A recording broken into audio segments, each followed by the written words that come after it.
BSF সদস্যরা সীমান্তের নিকটবর্তী বাংলাদেশি অসামরিক ব্যক্তি সীমান্তে গুলি চালাতে পারে বিএসএফ, সতর্ক করে বিজেপির মাইকিং।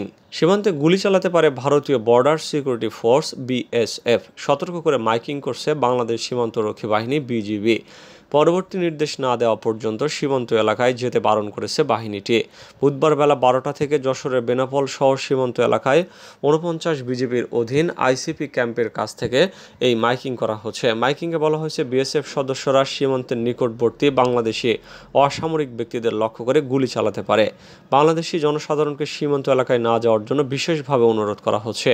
সীমান্তের বিভিন্ন মোড়ে মোড়ে এবং লোক সমাগমের মধ্যে গিয়ে মৌখিকভাবে এবং মাইকিং করে মানুষদের সতর্ক করছেন বিজেপি সদস্যরা। জানা গেছে সোমবার গভীর রাতে মহেশপুর সীমান্তের বিপরীতে ভারতীয় সীমান্তের মধ্যে বিএসএফের এক সদস্যকে কুপিয়ে জখম করে দুর্বৃত্তরা।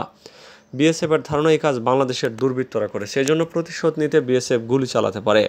এমন ধারণায় বিজেপি সদস্যরা সীমান্তের সাধারণ মানুষদের সতর্ক থাকার জন্য বিশেষভাবে অনুরোধ করেছেন।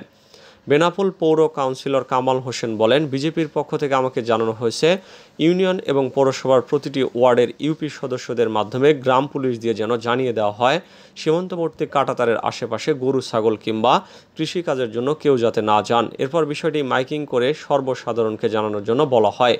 যশোর 49 বিজেপির বেনাপোল আইসিপি ক্যাম্পের কমান্ডার মিজানুর রহমান বলেন, মহেশপুর সীমান্তের ওপারে বাংলাদেশি দুষ্কৃতিকারীদের বিএসএফ সদস্যকে কুপিয়েছে বলে বিএসএফের পক্ষ থেকে অভিযোগ করা হয়েছে। আমাদের সীমান্ত এলাকা সুরক্ষিত রাখতে মাইকিং করা হচ্ছে। বাংলাদেশি কোনো বেসামরিক লোক পরবর্তী নির্দেশ না দেওয়া পর্যন্ত সীমান্ত এলাকায় যাওয়া সম্পূর্ণ নিষেধ।